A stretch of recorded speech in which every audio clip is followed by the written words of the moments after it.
Oh my god.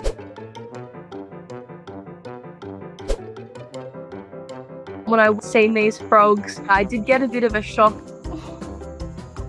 They were obviously living in abandoned toilets. You know, I do really love frogs and I never want to hurt them. But unfortunately, some people do. I was lucky enough to go on a trip around Australia with my grandparents. And we were staying in the caravan park. There were a few people, this woman in particular, who really didn't like them, and she was actually trying to kill them. And these frogs, they don't bite, they don't even have teeth, they're not venomous. So there's no harm that they can really bring to you. But she would just throw them into the ground, away from the toilet, which was causing birds to come and eat them.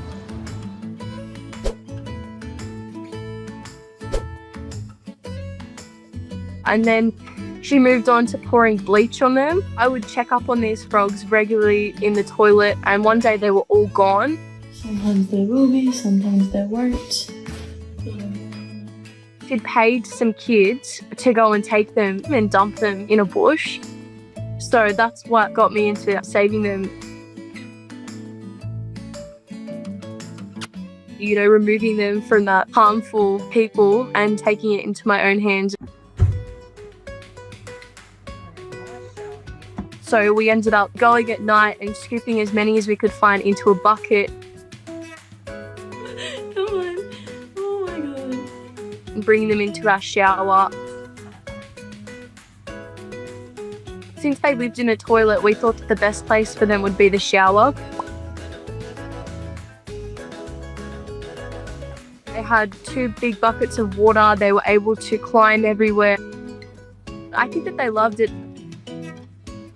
So I rescued 37 in total.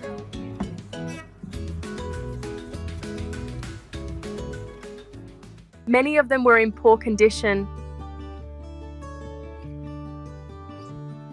Obviously, they were really scared. A lot of them were poisoned.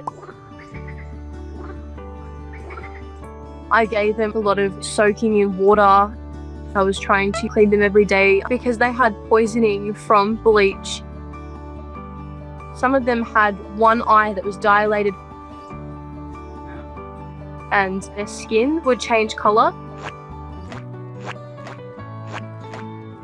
So these frogs tend to be really light green and they can go brown, and that means that they're not well. I did rescue one frog that didn't have a hand, but they have an ability to grow them back. And he's actually started to grow fingers back. A lot of them were starving. So I hunted for insects with my grandpa. I made sure they were well fed every night. At first, they were really shy of me. They would try to run away whenever I'd come in.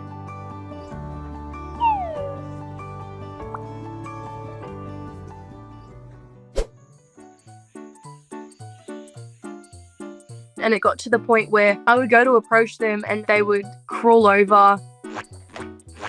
So they started to gain confidence around me.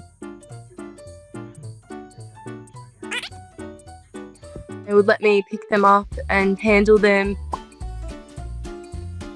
They jump on your back. That was quite funny as well. I think they were quite happy to just sleep in my shower during the day and then get fed at night. Even though they look really similar, they do have fascinating personalities. People think a frog's just a frog, but they really are little characters. They were flying, jumping as they do. Life with 37 frogs was anything but quiet. They were just talking and singing. They made so much noise, it was so difficult to sleep. They would sleep cuddling each other, like they would all be together. They would sit on top of each other. And in the middle of the night, they'd all just be staring at you. It was a bit frightening. And they're definitely never boring. Oh my god. Oh my god, buddy. Calm down. And then you're going into shower and they jump on your head. But I absolutely adore them. I felt like I was going to miss them a lot because they became a part of my family. But they were getting better. They started to put on weight quite quickly. The colour of them started to go from brown to a really nice green as well. The woman that was harming them, she ended up leaving, and it was really clear that she wasn't coming back. So we knew that that risk was eliminated. So we ended up putting them back in their toilet where they lived for absolutely many years.